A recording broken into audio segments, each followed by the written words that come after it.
Okay, let's bring on the next speaker. There's a group in Asia. It has about, what, 35 staff or something? So they have 130 staff in Taiwan. Wow. Yeah, come on up here, Trey. Trey, there's our next speaker. Let's welcome him, and he can talk about this stuff.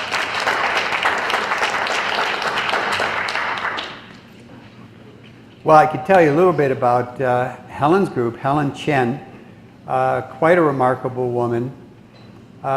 She was going to Berkeley School of Music and was a senior there studying piano, and she and her friend found out about Scientology. Now at that time, she really, other than music, she hardly spoke any English. And she and her friend got interested in Scientology, and she learned how to speak English, how to read English. She studied the tech, and it took her 8 years to go from that point to a full OT8 and also an OEC grad. So quite dedicated. And she and her husband came to came to talk to me about 2 years ago.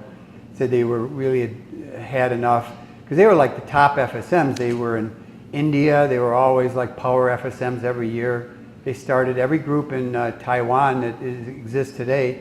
They started there, and so I talked to them for a while, and then they left the church, and I was auditing Helen. I audited her on all 3 L's, and about 10 years ago she started a group there in Taiwan. It was an FSM group, and they were still in the church.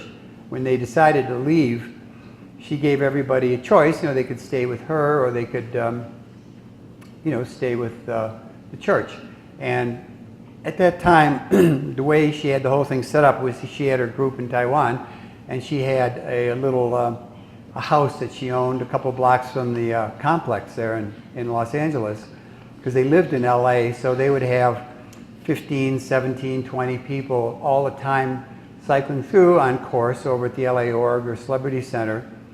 And once they made this decision, in one day, 17 people walked out of the LA Org, and they went back to their house that they were all living in, and they just rolled up their sleeping bags, got some tables, and started an academy. And they've done a fantastic job. These guys are really hard working. Her group in Taiwan is 130 staff. 130 staff. And she actually charges more than the orgs for the training. The reason why is because she actually pays people. People make a living wage. In 10 years, she's only lost 9 staff members. And people have families, they have children, they have their own apartments, and everybody's winning. There's a tremendous amount of, she wants everybody by the end of this year to be clear. And everybody gets trained up to class 4. They're delivering OT levels now. Anyway, remarkable job. She's written 12 books in Taiwan. One's been translated into English. And she's known as a matchmaker there. So she's on radio and TV all the time. And now she's gone over into mainland China and has been being interviewed in Shanghai. Anyway, just quite a remarkable story. So it shows it can be done. Her goal is to create a true group. And when you meet these people and you talk with them, and there's so much mutual help, mutual loyalty, and so much ARC, and everybody is really surviving well, that really shows that, well, we all knew we could get some kind of case gain from Scientology, but I don't know if there's anybody who really ever thought that we could get an ideal group. I mean, there was just too much counter experience to that. And of course, a lot of the missions back in the 70s really were pretty much an ideal scene for most people that ever got into Scientology. That's where they really got into ARC with the tech. They saw, the workability of, usually there's one OT or a couple that was running the group, and their ARC was good, their tech was good. There wasn't a lot of stress or pressure, and people could really enjoy the tech and enjoy the wins. But when you start to get more than 5, 6, staff, you get up to 20, 30, 40 staff, 50 staff, but it becomes much, much harder. But anyway, it shows that an OT can produce a group where the ideals of Scientology can be achieved, not only on the first dynamic, but on the third dynamic as well. And it's quite satisfying. You can look up some of her, she made a videotape of her success story that she gave after finishing her L10. So what I'm going to talk to you about is getting along with your body. Well, I'm glad all of you brought your body to this lecture. There is you in your body, and I want to speak to you both.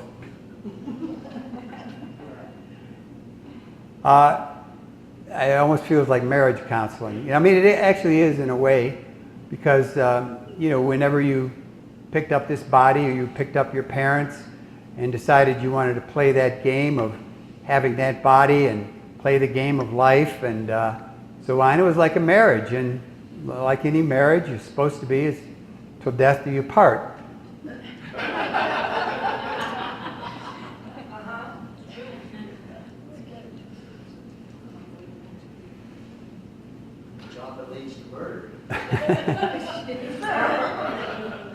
Right. Well, legally you can get a divorce, but most people don't abandon their body until they die. I mean, occasionally it happens. There are people that are walk-ins, somebody leaves, somebody comes in. Anyway, so how do you create a cooperative relationship with your body? And what does an ideal scene look like between you and your body? And believe me, people have all kinds of different ideas about it. But it's good, it's always interesting to go back to the basics.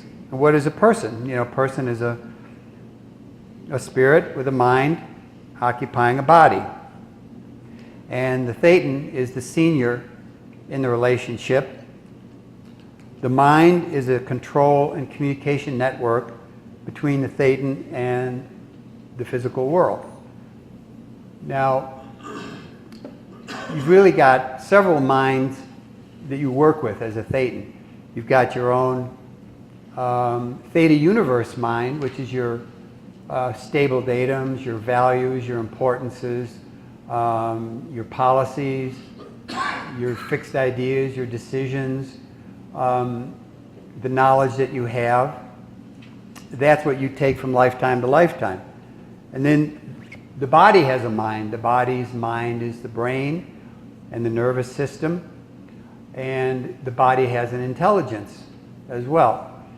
You could call this the genetic entity, and we'll get into that a little bit more later.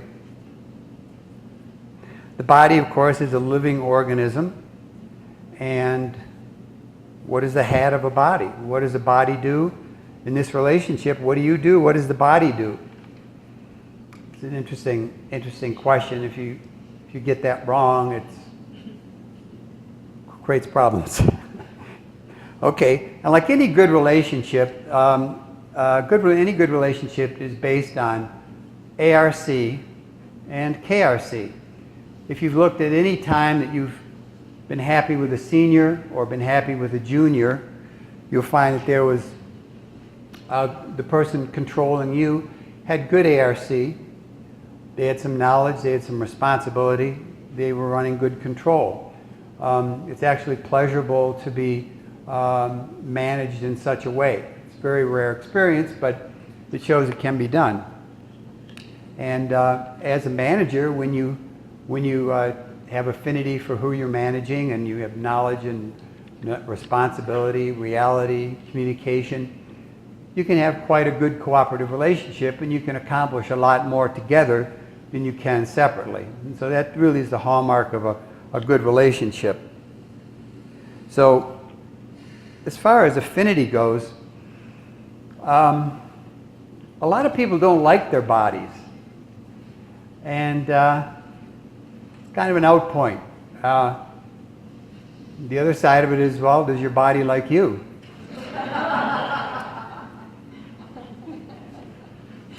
Affinity is space, and the ideal scene in relationship to a senior and a junior relationship is that the junior is in your space. Your space includes that person. So as a being, as a thetan, you should include the body in your space. Well, that means that you're bigger than the body. You're aware of yourself as an independent entity who's... Elroy said something very interesting about bodies. He says it's not that most people think that they're their body, it's they think that they're the same shape as their body. The minute you have a different parameter than your body, you're by that token exterior to the body. Whether you're looking at things from the corner of the room or just aware of more space around you than your body occupies. To that degree, you're exterior from the body. So that's a good position from which to run a body. It's very hard to run a body when you're completely, when your own space is smaller than the body's. Like Elroy said on one tape, most people are in the unfortunate situation of occupying a small spot between or behind one eye. But once you've had some auditing, your own space opens up and you're a lot more inclusive. Then it comes to reality. What reality do most people have on their bodies?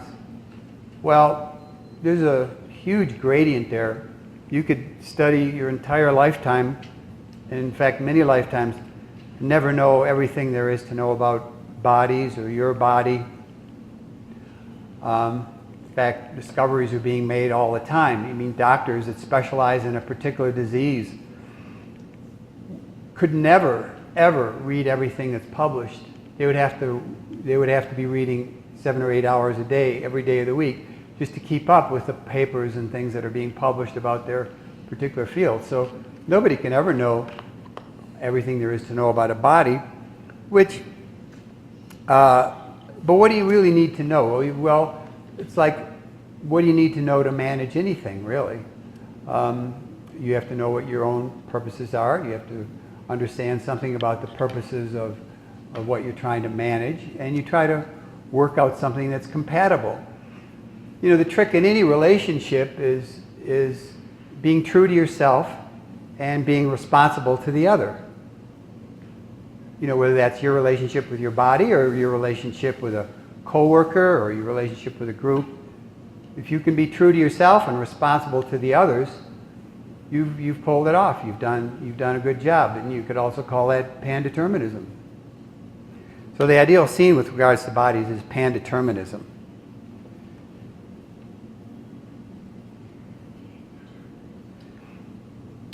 As far as communication with the body, so affinity, reality, and communication, a lot of people aren't in very good comm with their body. Things go on with their body that they really don't know about. I don't know if you ever woke up in the morning seeing a big bruise on your leg and wonder how you got it.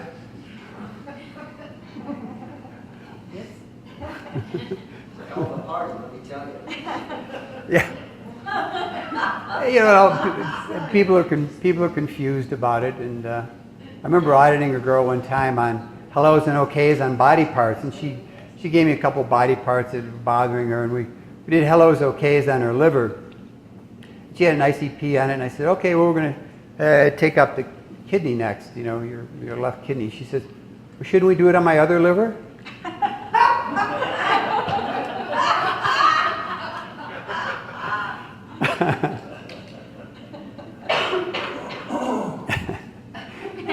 Anyway, so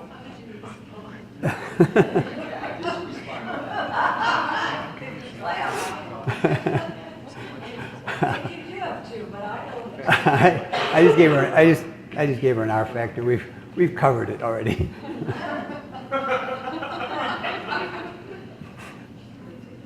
So yeah, well, and so the other side of that too is like any relationship goes two ways. What kind of communication do you give your body? Do you flow affinity at your body? Do you flow admiration at your body? Do you flow dislike, criticism?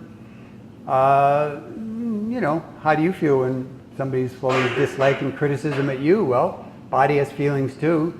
So, you know, if you want to have a good relationship with your body, then keep it positive. You know, it's not just your thoughts, it's how your thoughts influence things that are really a key thing. So, you know, having your own rudiments in on your body is a good beginning. You know, like any senior, if your rudiments are out on your junior, your management of that junior is not going to be that great. But if your rudiments are in and you know what you're doing, you know, you're going to get cooperation and it's going to be enjoyable for everybody concerned.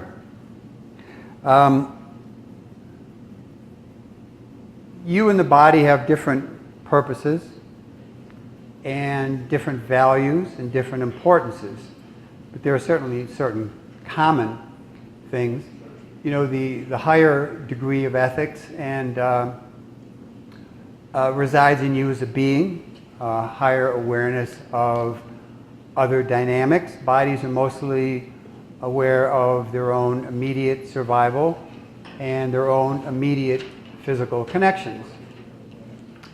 So you have to maintain a reality on the bigger picture, inclusive of the body, in order to maintain the ethics level of a being. Once you cave into the body and adopt the body's ethics level, well, then you have the ethics level of a body. And bodies are only interested in immediate needs and short-term gratification. It's you, the being, that's capable of seeing further into the future and further out across the dynamics in order to create good survival for both of you.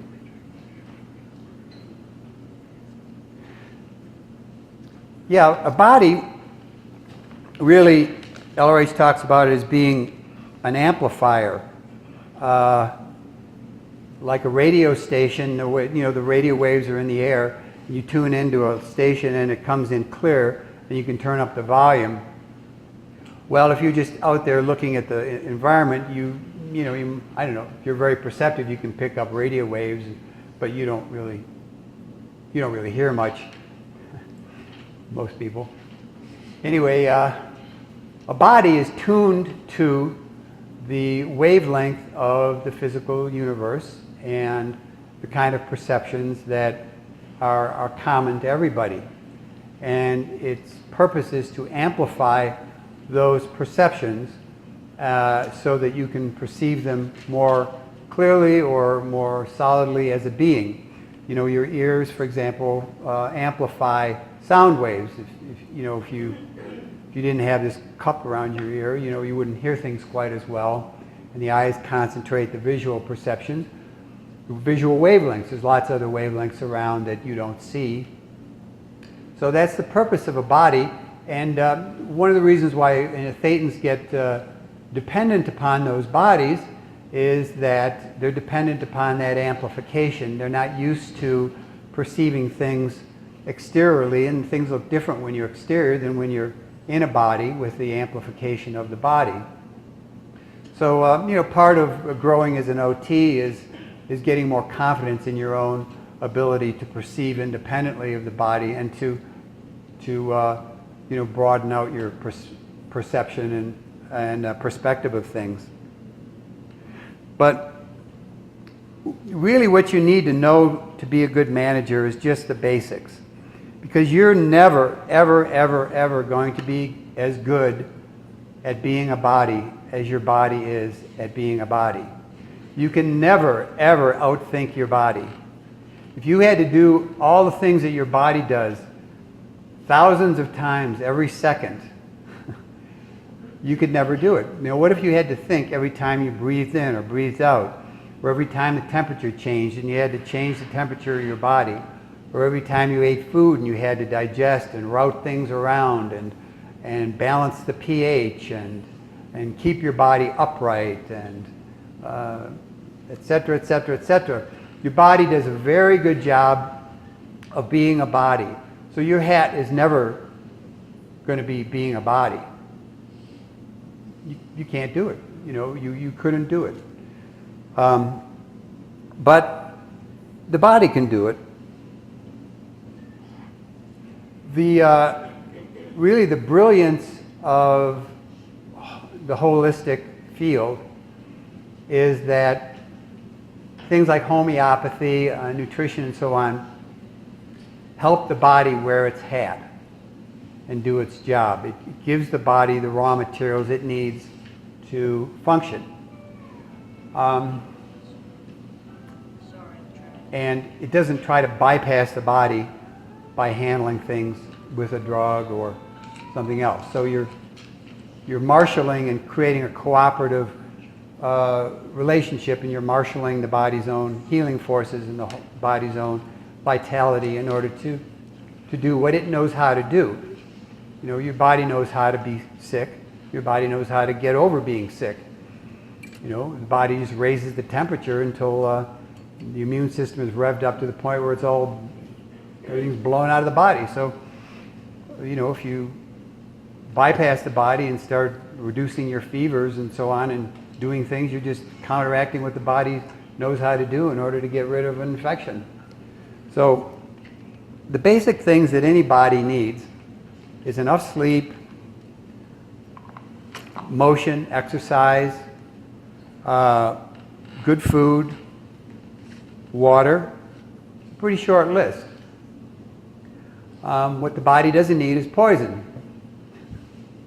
So if you can give the body the things it needs in the quantity that it needs to perform its functions, and you're not giving the body things to cope with that give it problems, such as medications, psychiatric drugs,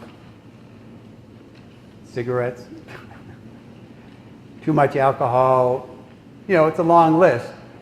But when you think about stress, most people think about relationships and people being upset with them or not having enough money or so on. But there's a lot of things that cause stress to bodies that have nothing to do with these environmental factors. If you're not getting enough rest, you're heavily stressing the body. If you don't eat enough or you eat too much, you're heavily stressing the body. If if you're too cold or too hot, it's heavy stress on the body. You're giving the body a lot more things to cope with. And the body does a kind of a triage. It does certain things that are vital to it, and it has a whole hierarchy of things that are vital to it, and it tends to drop certain hats. Now, the body during the day deals with metabolism and coping with the environment and perception, and at night when you go to sleep, all of these things drop down and these other functions go up. Cleaning the liver, repairing tissue. Growth only occurs when you're asleep. So if you never get enough sleep, the body never gets to wear those hats. Part of what the Purif does is, if you've dumped too much toxins into the body and the body cannot detoxify it at the time, it says, well, I'm going to put these over here and do it later. I'm going to store it in this fat here, protect the body from that, and I'll deal with it later. But in a lot of cases, the body never does get a chance to deal with it. Like a lot of backlogs, they never get done. So you have to do what Valerie's doing with the Purif and other kind of detoxification techniques. So as far as nutrition, I mean, I've often heard when I'm doing counseling, I ask, well, how's your nutrition and so on, and people kind of complain about the fact that everybody has a different idea, and should you eat this or should you eat that, but oftentimes it's really much more of an excuse to not do basic things that they know they should be doing, such as getting enough sleep, staying hydrated, fresh fruits and vegetables, just the normal things, getting the body out, getting it moving around, and getting the circulation going. If you do those kind of things, you've got most of the battle licked, really. It's like Ellerite says, it's not what you don't know, it's what you do know that you're not applying that gets you into trouble. So people usually know what's wrong with, they usually know what they're not doing that they should be doing, or what they're doing that they shouldn't be doing. But they're sort of dug into a habit and routine, and they find it hard to get off of that kind of a treadmill. But anyway, it can be done, and I'll go into that a little bit more.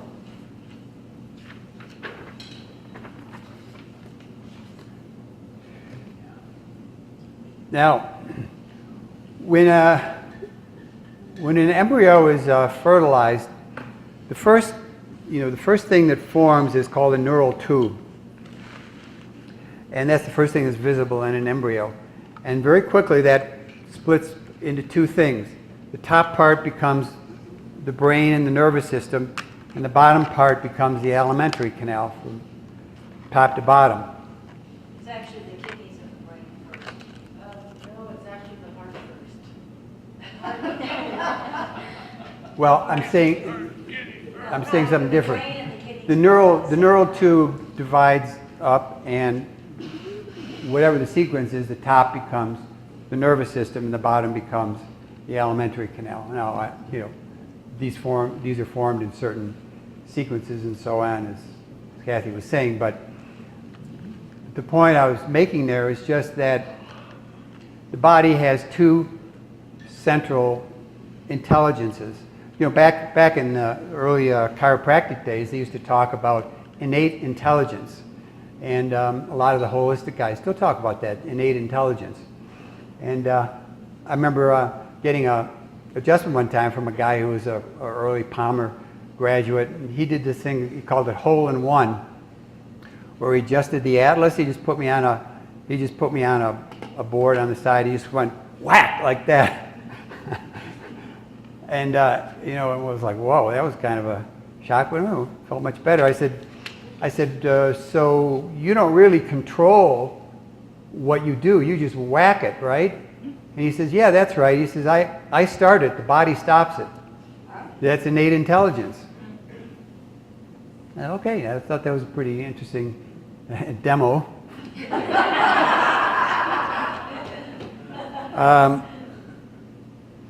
And two of the most important aspects of a body, which is really the primary source of evolution of bodies, is immunity and digestion. As different plants and different food sources became available to bodies, mutations occurred that would more easily digest different plant material, different types of animals, different food sources. And so that's where you get different blood types, because blood types evolved in order to better digest and to better cope with different living conditions. And an evolutionary biologist once commented that evolution is really a race between the immune system and viruses. As viruses evolved, the immune system evolved. As viruses evolved, the immune system evolved. Now, I mention this because your alimentary canal, 80% of your immune system is in your digestive tract. And also, interestingly enough, 85% of your serotonin is in your digestive tract. And this is another good reason not to take these antidepressants, because they interfere with your serotonin, and then people will start to get digestive problems who didn't have them before when they start taking antidepressants. But this has been a sort of a big unknown.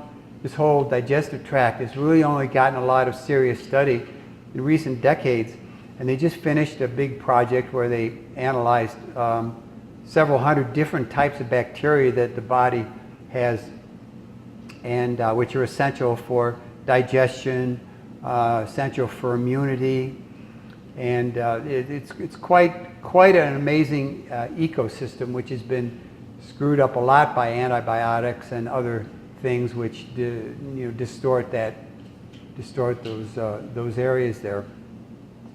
But LRH talks about the GE. Well, there's a lot of, the main place that he talks about the GE is in this tape series called The Game of OT Tapes. And it's really quite interesting. It was 1956, and made a lot of discoveries about what the GE is. It's easy to think about the GE as being the intelligence of the body, the innate intelligence of the body. That's what they're really talking about there. And people go into, well, is it a thetan? Is it not a thetan? Or what kind of a thetan? And did it used to be Tony? Or, I mean, those are sort of curiosities and not really key to the understanding, which is just that it's the intelligence of the body. Now, about 10 times the number, there's communication between the brain and the alimentary canal, but about 10 times as many communications go from the gut to the brain as go from the brain to the gut. 10 times as many. And there's also about 1 trillion cells in the body. There's 10 trillion bacteria in the body, in and around the body, most of which are in the alimentary canal. So this is an important thing. The immune system ends up handling and coping with, people have estimated 200 or 300 assaults on it every day, whether it be some kind of gas you're inhaling or some sort of radiation or some sort of bacteria or virus or some sort of poison in a food or something like that. But the brain, now kind of shifting over the brain, which is the other part of the control and communication network between the thetan and the physical universe. So the brain, again, in recent years they found is like constantly making and unmaking neural connections, just like this, like all the time. And there used to be a dispute between nurture and nature. Is a person the way he is because of his DNA, because of his genetic programming? That would be nature, or that would be your science guys, and then your sociology guys or psychology sort of approaches. The person is the way he is because of his nurture, how he was raised, what he's learned, those kind of things. There was this war went on for years and years, and really, but they're finding now that there's so much connection between the mind, the emotions, and the body that it's really both. When they did this genome project, they found all of these genes that they got turned on or they got turned off by experience, and by the body really in that way was always changing. Certain things were turning on, certain things were turning off. And this was a lot of times influenced and formed by the experience of the body. So when a person is experiencing certain things repetitively and regularly, those neural channels in the body form big pathways. When a person is experiencing certain emotions chronically, those pathways become very strong and very easily traveled by the body. When you're trying to learn something, the body's forming these connections. This is why when you practice something, it becomes second nature. You don't have to think about it anymore. Why don't you have to think about it anymore? Because your body knows it. Your body has learned it. And those things are held in place by the nervous system. So some people have taken this to mean, oh, well, then that just proves that there's no such thing as a spirit, because the body does all this and is constantly changing and adapting to experience. Well, there was an experiment they did at UCLA a few years ago where they did PET scans of, these PET scans of the brain that show like cold areas and hot areas, and it can show up people that are suffering from different things, depression and so on. Anyway, it took two groups of people and did these scans. And one group of people they did talk therapy on. One group of people they did drug therapy on. And what did they find? They found that both had changes in the brain, had positive changes in the brain. So you could apparently affect the brain by the body or by the being, running out, discharging, communicating, relieving stress through talk therapy. And this wasn't even any kind of really effective talk therapy either. This is just people talking. So when you say, well, then okay, so then you could take drugs for your problems, or you could take, do therapy. Why not take drugs? Well, because drugs have all kind of other side effects. It's not a conservative way to go. A conservative way to go is talk about your problems and get them to vanish and relieve the stress on the body, relieve the stress on your, because of the experiences that you have, because of the way you think about things, your body starts to form itself according to that. The body is not cause, you're cause. The body is an effect. That doesn't mean that your body can't create an effect on you. Anything that you can communicate with can communicate with you. Are you upset because your body's sick, or is your body sick because you're upset? Well, it could go both ways. You could have both things going on. Your body gets sick and you get upset, or you get upset and your body gets sick. We know that, and that's why PTS handlings work, because there's an analogy there between the confront of the body and the confront of the thetan. When a person's gotten suppressed, their confront goes down. When the body gets suppressed, its confront can go down, which is the immune system. So your immune system is the confront of the body, and you as a being, you're the confront of your own, spiritual self. So kind of like when you go affect, the body goes affect. So when you relieve that effect point and go back to a cause point, the immune system comes back. See? So, it's just, LRH goes over this in, physically PCs and pre-OTs. He says it's not all spiritual, it's not all physical. We're not extremists, You've got spiritual problems, mental, emotional problems, and physical problems. They're all interrelated. But the senior problems are your problems as a being, or your case, your mind, how you think, your emotions. Because if you're getting constantly stimulated into fear, your adrenal glands are going to be squirting out adrenaline all the time. And that goes on for a while. They eventually, exhaust, and then you've got chronic fatigue and things like that. Anyway, the important point there is that the relieving traumatic memories. Oh, here's another interesting point. I read this extensive account in Time magazine about how the mind works and how memory works, and they track these things, and there was almost an exact correlation between how Dianetics works. But because if an experience is too intense, the body doesn't store it in this part of the brain, stores it in this part of the brain. But this part of the brain doesn't really download it to any other area for like 3 days or whatever.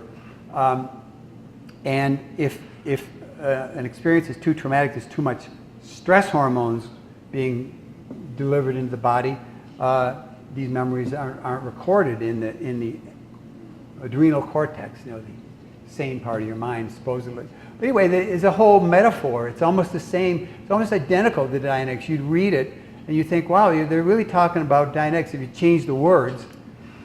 But again, does that mean that it's just mind and it's just brain and there's no thetan? Well, not at all. Not at all. It just means that the mind organizes itself around experience. And when you change the being's memory of experience or discharge harmful energy out of experience, the brain changes. The body changes. So the lesson in all that is really, well, yeah, you have to handle the body. You have to treat it well. You have to do for it what it needs.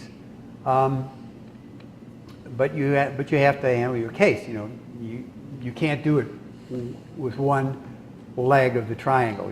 Spirit, mind, and body. In my practice, I've had a lot of experience with working with other holistic practitioners. I had about 6 or 7 that I worked with pretty consistently, where they would send me people who had had car accidents, or who were depressed, or turbulated and sick, and or just run down. And I would handle them emotionally and spiritually, and they would handle them chiropractically, nutritionally. We got some very, very good results between handling all parts of the problem. Worked out great. It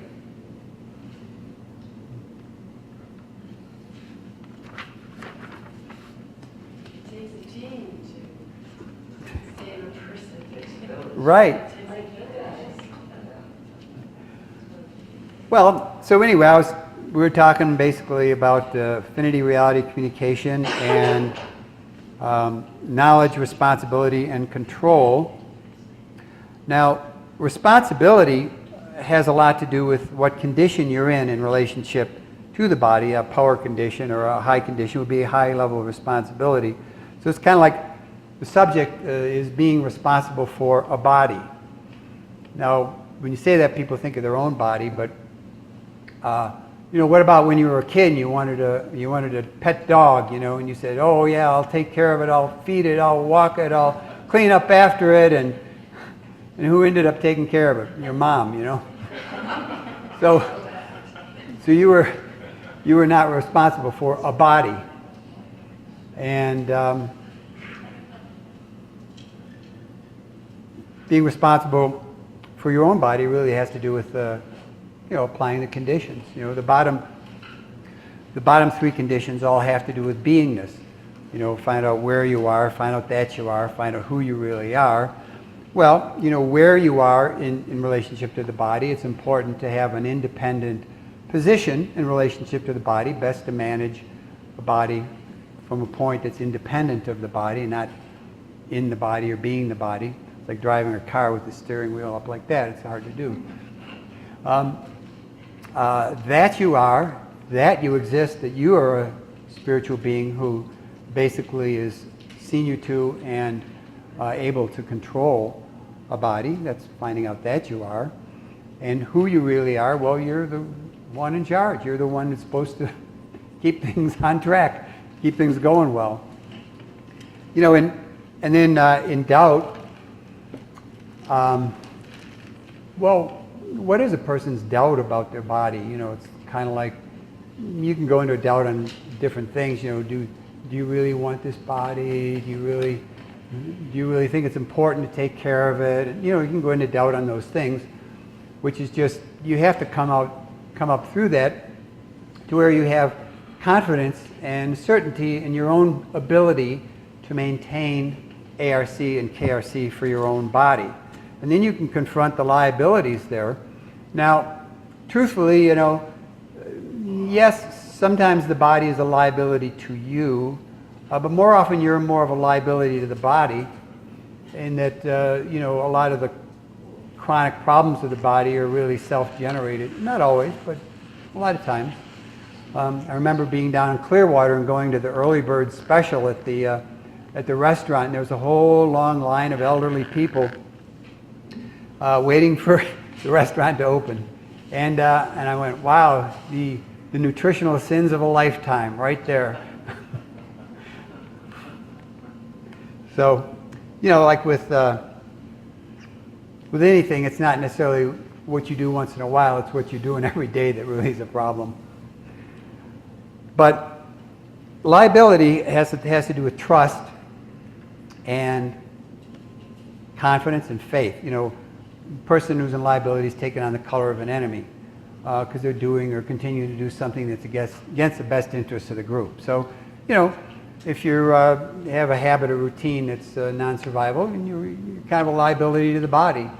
At least your body thinks so.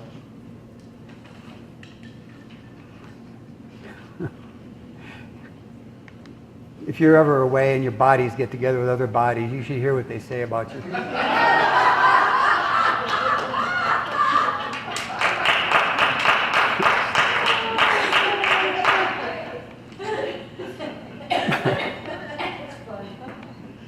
But a lot of what would it mean to be in a condition of trust with your body? Well, trusting that your body knows what it's doing, and with the proper help and proper contributions to it, it can right itself. That means a lot. Your body depends to some degree on your faith in it to function well. If you have a negative attitude towards your body, well, how do you feel when people have a negative attitude towards you? Are you more able? Are you more capable? Or you start to sort of go a little introvert and PTS? So maintaining trust, maintaining faith in your body, like, oh yeah, I can get over this, or yeah, okay, you can handle this. You know, my hip was sore the other day, and I go, all right, you'll be fine. I feel okay today. So anyway, in non-existence, you really kind of have to look at what do you need and want from your body, and conversely, then, what does your body need and want from you to provide that? So you want to have plenty of energy during the day, let's say. Well, what does your body need from you in order to provide that for you? You want to have longevity, or even like free of illness. What does your body need and want from you in order to provide that? And you can find that out just by being in communication with your body. Not necessarily verbal communication, but just, you know, again, you kind of know if you're not exercising enough, if you're not drinking enough water, if you're putting things into the body that, you know, usually what's typical is that people don't get enough sleep, they don't manage the stress of their life very well, then they feel fatigued, then they self-medicate by taking stimulants of various kinds, everything from light stimulants such as sugar or caffeine, or you know, even dairy is a stimulant. Spices are a stimulant. They stimulate different glands. Dairy stimulates the pituitary. Oils and salt and alcohol stimulate the adrenal glands.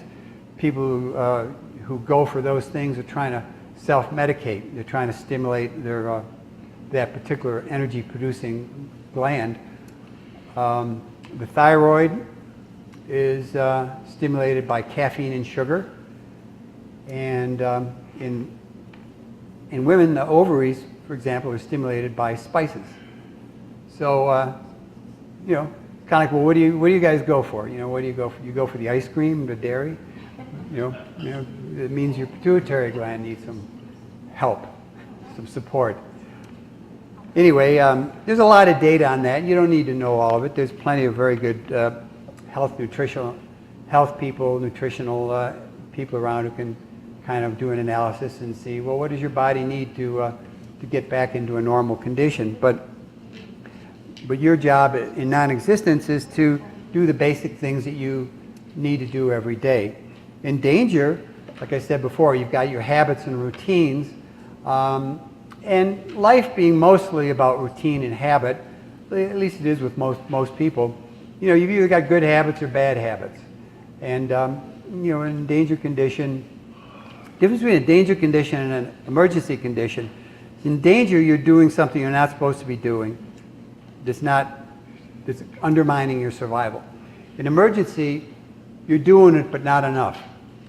So if you're in danger, you need to bypass your habits and normal routines and sort of get on the right track, something that's going to raise the condition of your body and not lower it eventually over the long run. Because, as I said before, it's not what you do once in a while, it's what you're doing every day that 10, 20, 30 years catch up to you, and then there it is. You've got that degenerative disease that you didn't need to get. But an emergency, yeah, so you walk to your car, but I mean, is that enough exercise? So you need to do a little bit more than that to really get a certain level of a level of health back. So KRC, control, power struggle between you and the body. How does that happen? Well, in this pan-determinism scale, see, before you get a body, you're in a no previous or current contact, no responsibility or liability. So before you associate yourself with a body, you've got that body is no responsibility, no liability. There's nothing to do with you. Once you get involved with a body, you begin in pan-determinism, full responsibility for both sides of the game, your responsibility for your own survival and your body's survival. And again, if you can work it out so that you're true to yourself and responsible to your body, that works. Now, in the pan-determinism scale, pan-determinism deteriorates into fighting, a willingness to fight things and choose sides. So how do people get into fighting their body? Well, you can get into fighting anything.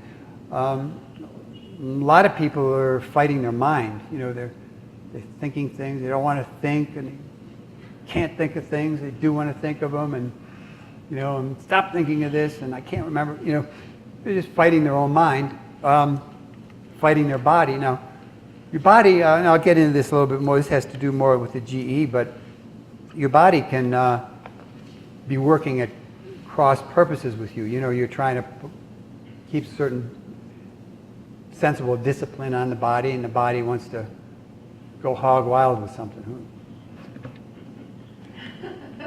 But the funny thing is, your body still thinks that you're in charge. Why? Well, because it nags you about it.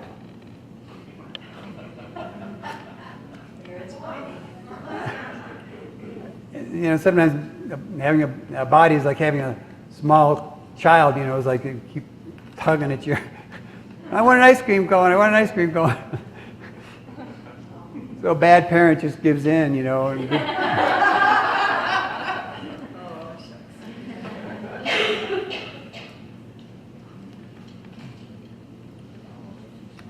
So the genetic entity. Now this is the sort of the tech part of the talk. The genetic entity is a thetan that's in charge of the body and knows how to run a body, and it gets into the body, right from the beginning and goes all the way through till the end. And LRH discovered one very important difference between the thetan and the GE, and that is the thetan can exteriorize and leave the body. The GE cannot do that. The only way that the GE can leave a body is if the body is dead. So in order to exteriorize from the body, the GE will have to kill the body. That is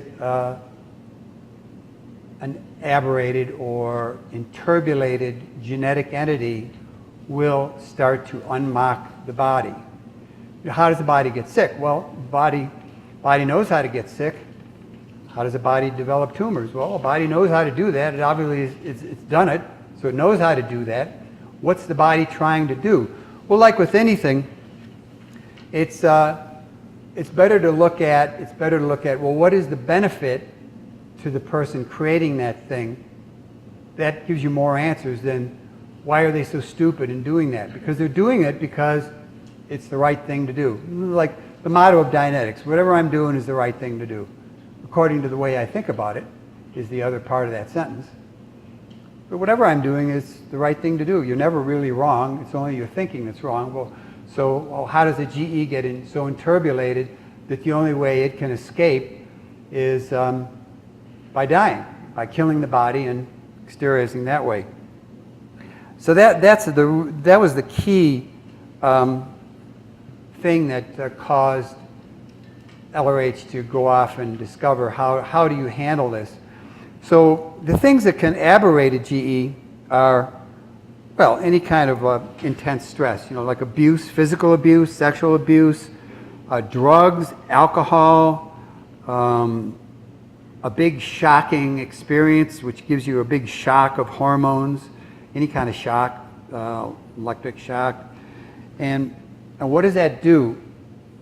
That gives the genetic entity an experience of something that it can't have and doesn't want.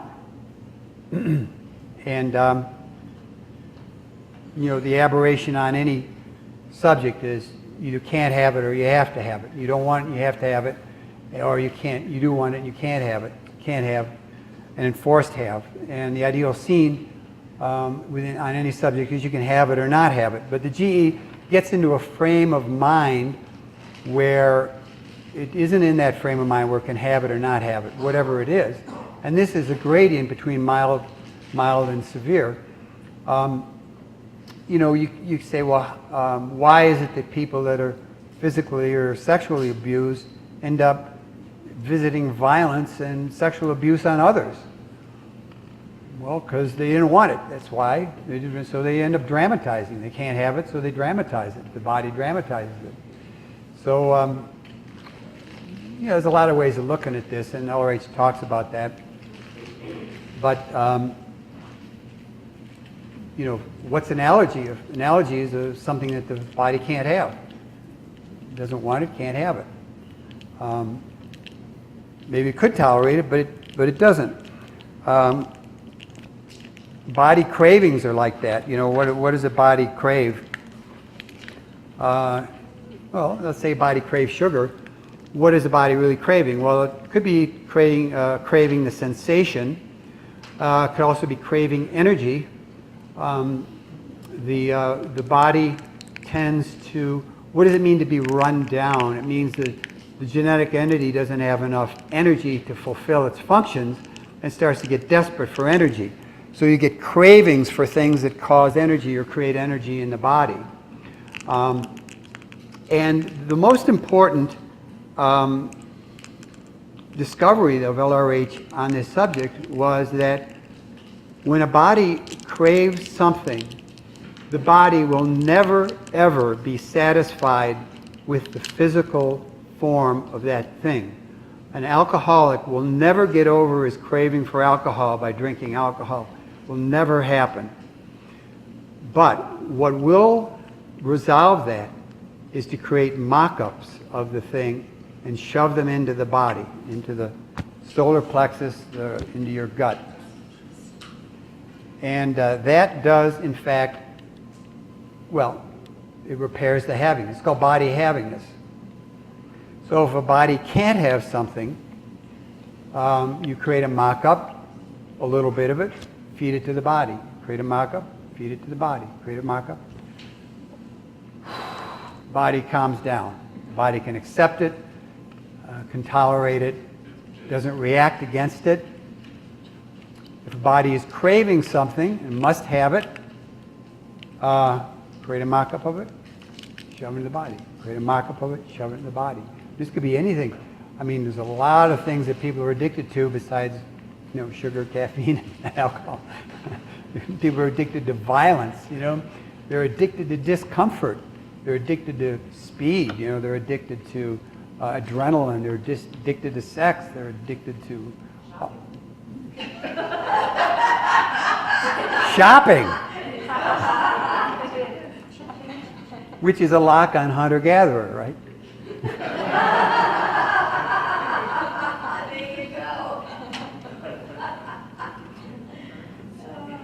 Anyway, a friend of mine studied these tapes and was getting such fantastic results. He said, "You got to learn this." So I got the tape set and I started running it on people, and it was very, very interesting. And I ran it on people who knew nothing about Scientology. I had one person, another person who was kind of low on the bridge. The main thing, one I thought was pretty interesting, when I had this kid who was he was not just a drinker, he was an enthusiastic drinker. And, he'd come in, and say, I blacked out, and I said, well, you really have to do that? He says, well, I go to a party and somebody offers me a beer. I can have one beer. If I have 2 beers, I wake up on Monday. It's a serious problem. So I ran this on him. I said, mock up some alcohol, shove it in the body, mock up some alcohol, shove it in the body, mock up a whole room full of alcohol, shove it in the body, mock up everything. Mock up as much alcohol as you want, throw it away, He couldn't throw it away. Okay, shove it in the body, good.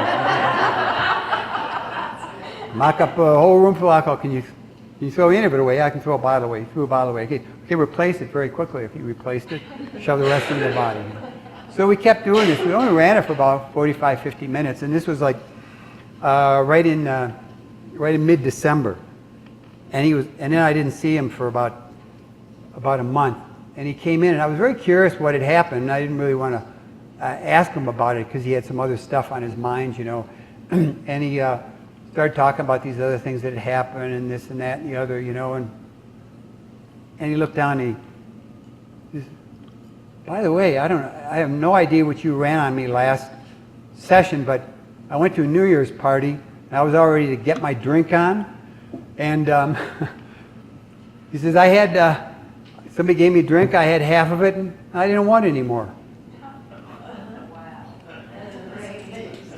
Yeah.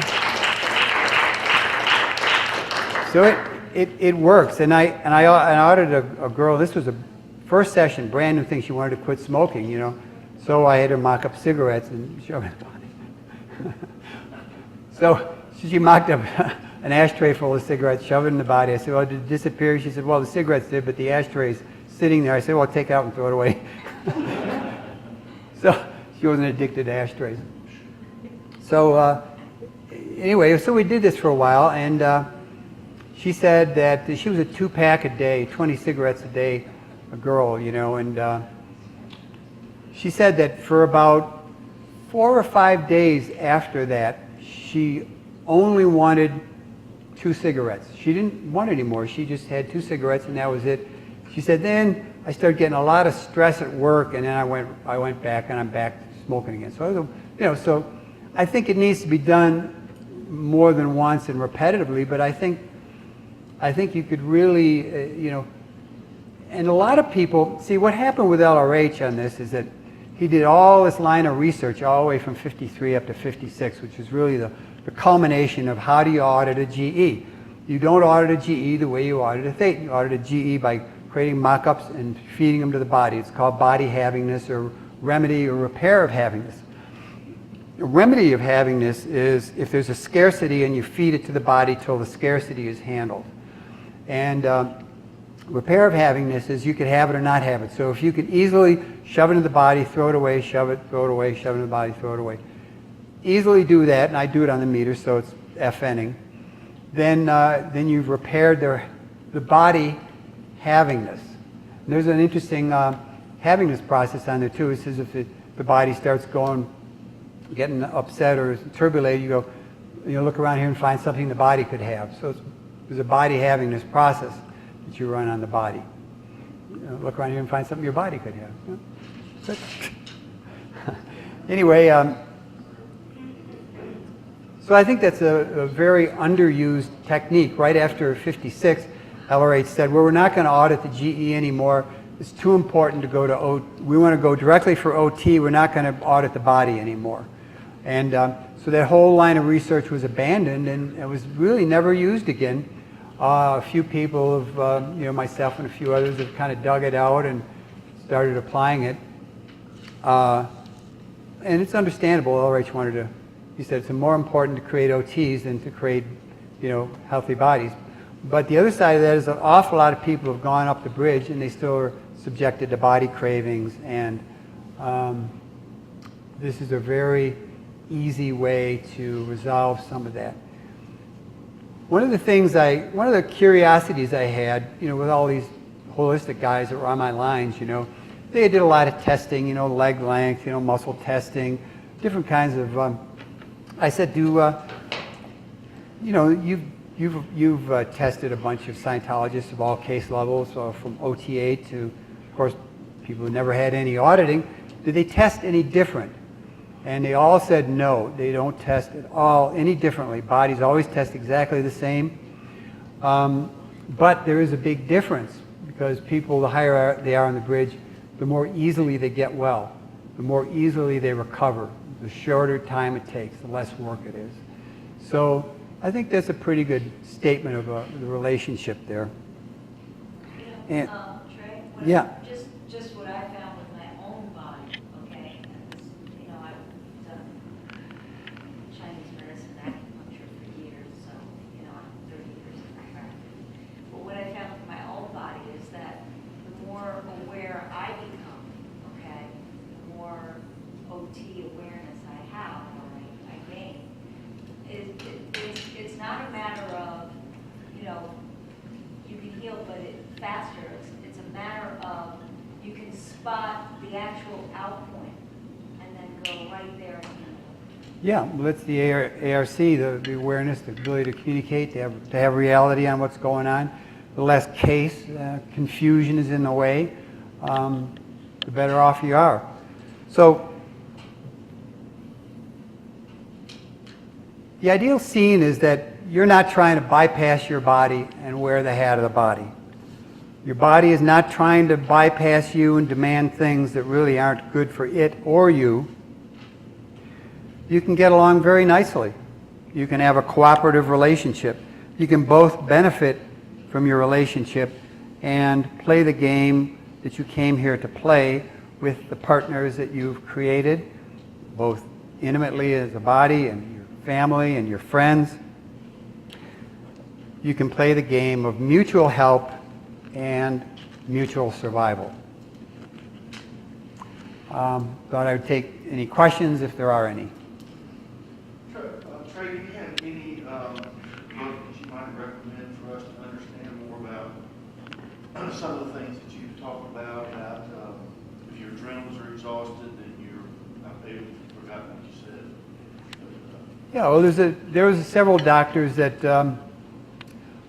pioneered this. There was something called the Page Method a long time ago. Then there was a Dr. Bravanel who did a lot of research on this, how people self-medicate by stimulating different glands. And how a person gets fat, by the way, depends, is indicative of what gland they're trying to stimulate. If you're a tall, thin type, and all of a sudden you get fat around the middle, you're a thyroid type. It means you blew out your thyroid. Thyroid is the most easiest thing to blow out, and then the body goes to the adrenals to produce. The people that are like the blocky type people with like a kind of big all the way around and more like adrenal types. They're square people. Well, kind of like that. And people, this Dr. Bravanel, he also pointed out that people will always exercise their strong muscles. Like I've noticed this at the gym. The women with huge saddlebag hips and rear end are always on the treadmill. They're always exercising that part of the body, and their top of their body is real thin. But that's an ovary type. That's people who've tried to stimulate their ovaries over and over and over again. And pituitary type is like Richard Simmons, like baby fat all over. That's your pituitary type. When you've blown out that gland, you gain weight in those areas. Another little interesting point that one of the doctors I'm auditing now said that for women going through menopause, they often, and I had several people on my lines like this, they often start to get anxiety attacks and nervousness and things like that. And the reason why is because when the ovaries stop producing estrogen, the adrenal glands take over the job of producing estrogen. And if the adrenal glands are already stressed out, then they get really stressed out and you start having anxiety attacks, which are usually an adrenal problem. You know, again, this is just data that comes from these people that are very knowledgeable. I'm passing it on, but that's why people going through menopause all of a sudden get a lot of anxiety, you know, panic attacks and things like that, because now your adrenal glands are doing double duty. But, you know, you just go to somebody and see what you need to do to build up your glands. You know, like eggs, for example, are great ways to build up your adrenal glands, raw eggs and eggs in general. Chinese doctors. I went to a Chinese doctor when I first started going into menopause. He gave me these herbs to boil and flattened everything out. Totally. I did it for about a year. Never had a problem again. Chinese doctor said to me, Dr. Chang, he said, we Chinese ladies been doing this for 5,000 years. You Americans haven't been doing it very long. Yeah, it's true. All medicine is trial and error, and you know, Western medicine is 150 years of trial and error, and Chinese medicine is 5,000 years of trial and error. Yeah, there's 5 major medical systems on the planet: are Ayurvedic, Indian medicine, you know, homeopathy, allopathy, witch doctor. There's a whole system of medicine in Africa, and another completely different system in South America that are native plants, and acupuncture. Like Chinese medicine is the other major medical system, and they all have their you know, values, and they all have their workabilities. Okay, thank you very much. Thank you.